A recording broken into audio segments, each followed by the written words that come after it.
Hello and thank you for tuning in to the Property Guide. This is our weekly comprehensive guide to India's property market. So if you're looking for a home, you've come to the right place. We'll review locations, developers and specific projects so you can make a smart decision when you buy real estate. Remember, any question you have, you can send to thepropertyguide@etnow.com. On the show this week, we'll review the property market of Pune and find out if it makes sense to invest in Pune right now. We'll also take a look at Devanahalli in Bangalore. Does that make sense as an investment option? And in our legal segment this week, can a builder charge you interest on a delayed payment if he himself has delayed delivery? All right, joining us now on the show, Ravi Ahuja, Executive Director at Cushman & Wakefield. Thank you for joining in, Ravi. Thank you. And Jayashree Kurup, Head of Content and Research at magicbricks.com. Jayashree, it's always a pleasure to have you on the show. Thank you so much for joining in. Jayashree is in our Noida office. I want to first talk about festive sales before we start doing any of the work we talked about earlier. Jayashree, given the action you've seen on the website so far, we've talked a lot about the offers. We saw everything from cars to laptops to iPads being offered, gold coins over the festive season. Give us an idea of what sales have been like across our metros. We have seen very slow festive sales in the Delhi and Bombay markets. There's been a lot of searches, so which means that the consumer is still searching, but we haven't seen our feedback from the markets are that markets have been very, very slow, and this has hardly been a festive sale kind of thing. The Bangalore and Pune markets are still bucking the trend. We do see some transactions there, but that's not necessarily related to the festive season. You see, when the sentiments are high during the festive season, there is an outburst and the consumer starts buying. But when the consumer sentiment is weak, as it is in the current market, the consumer is looking, but I don't think he's going to put his money in a hurry. Ravi, tell us what this means for the market.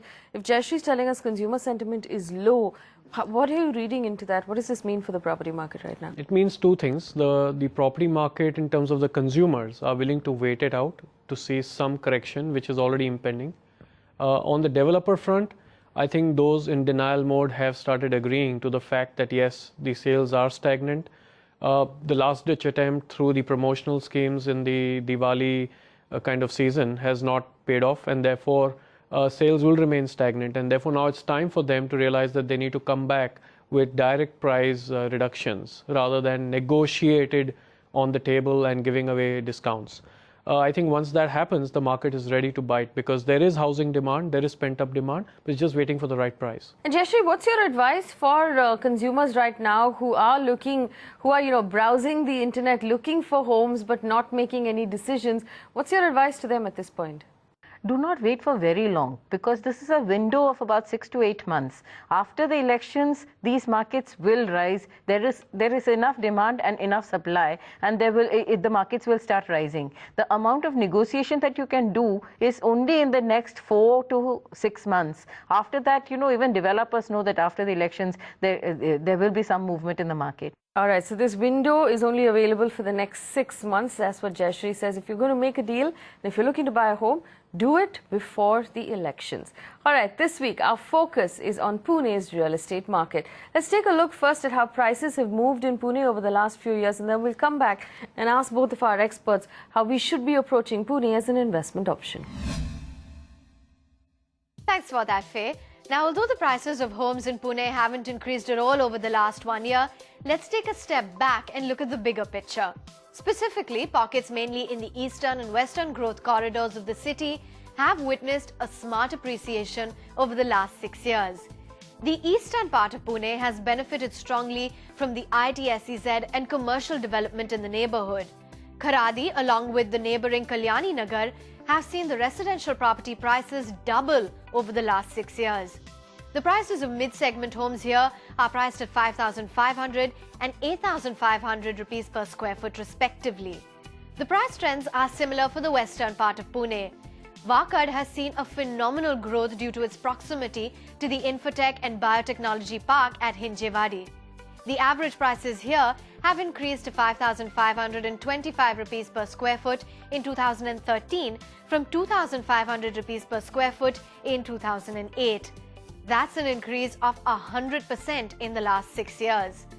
Wakad is also one of the most affordable locations in Pune. Kothurud, which is mainly home to educational institutions, has seen a price increase of a whopping 43% in the last 2 years. The prices here have increased to 8,300 rupees per square foot in 2013 from an earlier 5,800 rupees per square foot in 2011. And let's not forget the high-end segments in the upmarket neighborhood of Koregaon Park, where prices have now soared from 9,600 rupees per square foot in 2008 to 17,000 rupees per square foot. Not far behind, Aund Baner is being priced between 8,000 and 12,000 rupees a square foot. One thing's for sure, it's demand from the employees of IT companies that's certainly driving the market. So it certainly makes sense to follow the coders. With that, it's back to you, Faye. All right, Avan, thank you for that information. Jayashree, when we look at Pune right now, is it true that it's the IT hubs really that are pulling all of the demand? Is that what we should be focusing on as investors in Pune? You see, there is manufacturing industries also driving a little bit of the demand, but Pune by and large is growing because of the IT demand. And newer IT hubs seem to be doing very well, which actually means the Kharadi, Magarpata belt in East Pune and the Hinjewadi IT park. Both of them are very strong drivers, and both East and West Pune have seen a lot of localities which were in demand, not too much in demand, suddenly coming up. Baner is a typical example. Suddenly the Hinjewadi IT park has brought Baner straight into center stage, and you can see a lot of development happening. There's a lot of demand, both for sale as well as rental. Jayashree, hold on to that thought. I'm going to come back to you about rental demands. I just want to bring Ravi in.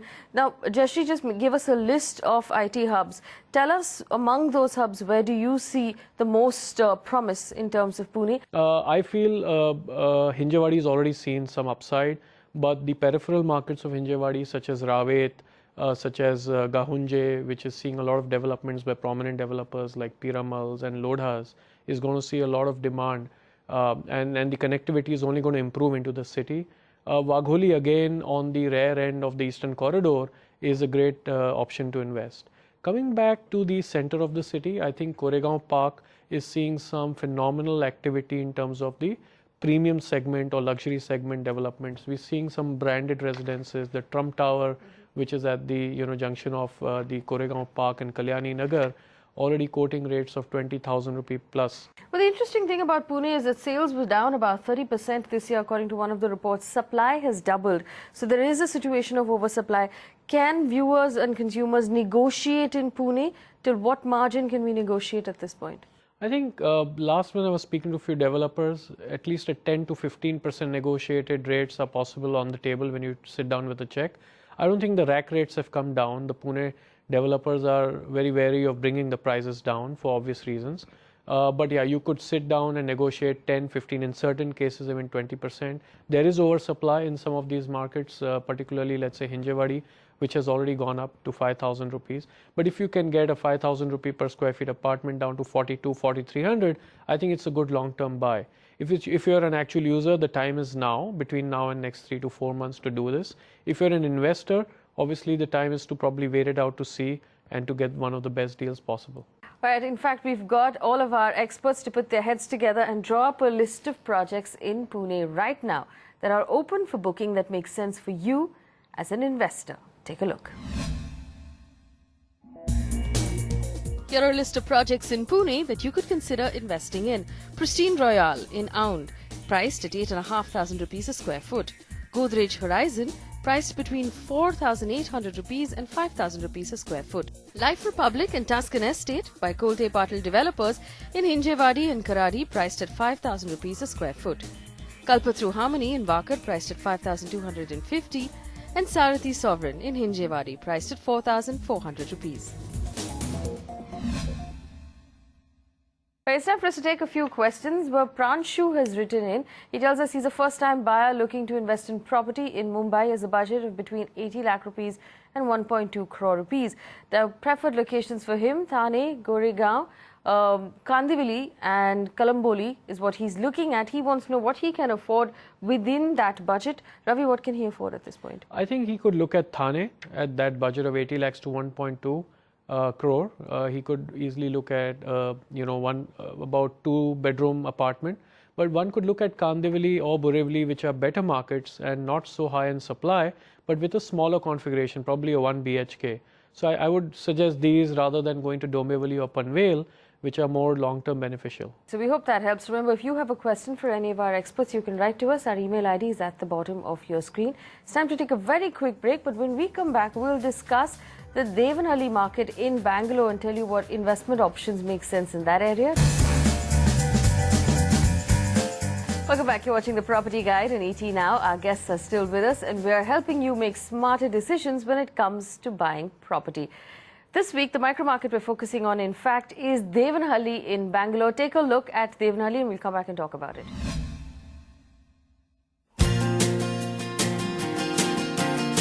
Seven years ago, hardly anyone in Bangalore knew of Devanahalli, a quiet, far-flung village 35 kilometers outside the city. Today, it's been touted as one of the most promising growth corridors in Bangalore. The transformation of Devanahalli started with the opening of the international airport in 2008. The airport gave impetus to multiple projects around it, such as the Bale IT Investment Region, Aerospace SEZ, IT and Hardware Park, the IFCI Finance City and the Devanahalli Business Park. The upcoming Metro Rail project and its 6-lane highway that will come up between Hebbal flyover and the Yelahanka bypass also makes Devanahalli a perfect location for investment and is expected further to open up channels for growth. Experts warn that Devanahalli's story is still 2 years away and still remains as an investor-led market due to lack of social infrastructure. The current residential real estate is dominated by plots as very few Tier A buildings are offering apartments. The good news for buyers is that Devanahalli still remains affordable with property prices for apartments around 2,750 to 4,200 rupees per square foot. All right, so that was Devanahalli. It was almost a village not so long ago. It's transformed very drastically. Ravi, a lot of the supply that's coming into Devanahalli right now is plotted constructions. Does it make more sense then for me as an investor to just buy a plot of land in Devanahalli? Yes, it does. So let's look at Devanahalli as a background. It is still considered to be a little remote from Bangalore as a city. It has gained prominence due to the presence of the international airport, which has got operational already. But having said that, it is still probably evolving as a destination. It may take another couple of years before it gets there in terms of actual user demand. So today, whatever kind of demand developers are witnessing or launching projects is only because it is void from the actual user market, which means they're offering second homes or villa projects which are second homes. So luxury segments which can afford second homes, or for example plotted developments which will see amazing capital appreciation over a period of time. Define amazing when you say amazing capital appreciation. So we've already seen some of the developers like Prestige, Shobha, launch their plotted developments about 6, 8, 10 months ago.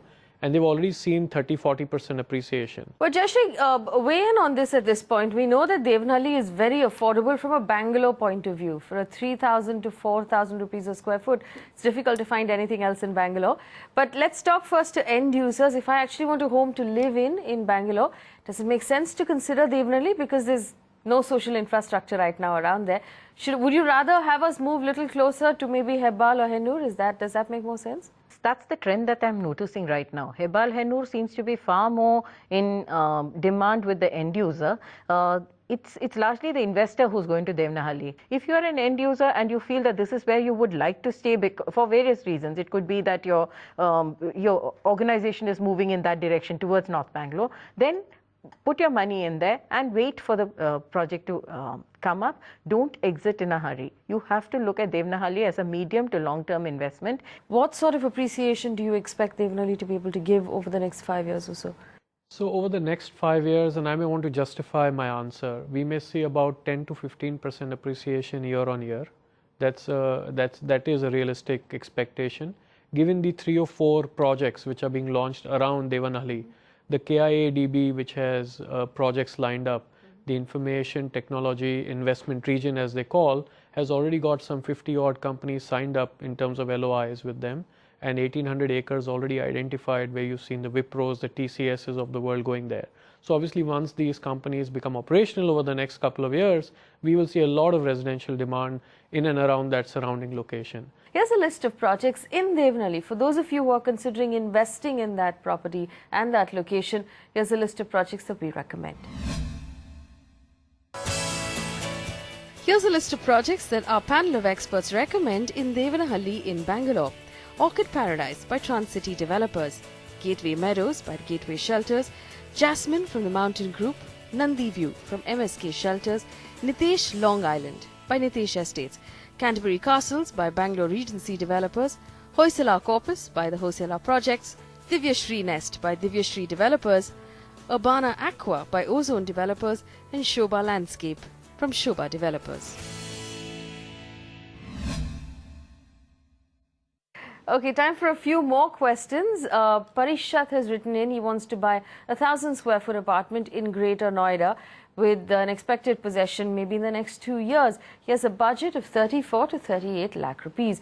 He's also looking to opt for an 80% home loan for that total cost. He wants some suggestions or options. Jayashree, could you help him out in this one? What would you recommend he does? Greater Noida West is what used to be known as Noida Extension. It has changed its nomenclature several times. Noida Extension was in the news for the wrong reasons. It was the area where the land dispute arose. But now a lot of that has settled down, and a lot of developers have started construction. So if you're buying in Greater Noida West, your budget is spot on. You will be able to get good properties. The average rates there are about 3,000 to about 4,200 per square foot. So you should be able to get good apartments in Greater Noida West. All right, so if you're looking for a home to live in, Greater Noida West is a good option. Another quick question. Anish writes in from the UAE. Thank you for writing in, Anish. He wants to invest in a 2 or 3 bedroom apartment that's under construction in Trivandrum. He tells us his budget is currently 30 to 35 lakh rupees. He wants some advice on how he should go about making that investment. Ravi, Trivandrum, 35 lakh rupees, what can he afford there? I think Trivandrum is one of the better cities to invest in, the tier 3 cities, as we know. Some of the locations are Karyavattum, where we have projects such as Crystal Onyx, he could look at, or even the Central Gateway at MC Road in Patton, we know, has about 2 or 3 bedroom options to look at. I think these 2 projects can be looked at very easily. All right, 2 options there that's on your screen in Trivandrum, and like Ravi said, Trivandrum is an up-and-coming location. Now, if you have any questions for our guests, you'd like us to take a look at a particular neighborhood, a market or a city, write to us. Our email ID is at the bottom of your screen. Before we take a short break, let me thank both of our guests for joining us on the show this week and answering our questions. Ravi and Jayashree, thank you so much for spending time with us. Now, after the break, we'll tell you what legal options you have if your builder is charging you an interest on a delayed payment when he himself has delayed delivery. Welcome back. You're watching the Property Guide on ET Now. Thank you for staying with us. It's time for our legal segment. And to help us get through it, we have Amit Haryani, who's standing by. Now, he is the lawyer on our panel who helps us when we have trouble with our developers. Amit, our first question comes in from Alok. Now, he tells us he was delayed when making a payment to his builder. The delay was only a week, but the builder charged him interest of 18% for that delay. Now, he now tells us he's made all of his payments, but the builder has delayed delivery by more than 2 years and is refusing to take any accountability for it and offer any compensation. He wants to know why contracts are designed in a way that builders are never obligated to pay any penalties, whereas he has to pay penalties right now. And he wants to know what buyers in situations such as his can do from a legal point of view. Amit, what would you advise him to do? The question that you ask is a very common occurrence nowadays. On the one hand, the builder is defaulting in giving you possession, and on the other hand, he is making you pay for delayed payment. Now, often what happens is that the contracts that the builder makes you enter are one-sided contracts. So, recently the Competition Commission of India has in fact said that you cannot have one-sided contracts, and in addition the government is proposing to make a standard contract which all buyers will normally be required to enter into. in certain states already you have such contracts, but to give a specific answer to your question as to what you can do, what you can do is to either claim interest on whatever monies you have paid from the builder for delayed possession, or you can even go for cancellation of the agreement. And the way that you can do it is by approaching the consumer court or a civil court. All right, Amit, before I let you go, I also want to ask you about a lot of the questions we've been receiving from our viewers. Now, we know the RBI advised banks to stop the 80-20 housing loan scheme. Now, we have viewers who've written in who want to know what it means for people who've already opted for that deal. Legally, does the RBI's directive change anything for them? See, the issue is this 80-20 scheme is a very attractive looking scheme. And the reason why the RBI has cancelled it is obviously because it wants to prevent a bubble in the real estate market. But what about people who are halfway through? And the answer is really that the scheme is prospective and not retrospective. That is to say, the RBI directive is prospective and not retrospective. So, people who have already opted for the scheme continue to be governed by the scheme, and no fresh such 80-20 schemes are permitted. So, it is not retrospective. I think that should clarify the position. All right, that brings us to the end of the Property Guide this week. Thank you so much for watching. Amit, thank you so much for answering our questions. Now, if you have questions for our lawyers or anybody else on our panel, write to us. Email ID is at the bottom of your screen. You can also find a copy of this show on our Facebook page, and you can reach me personally on Twitter. Thanks for watching.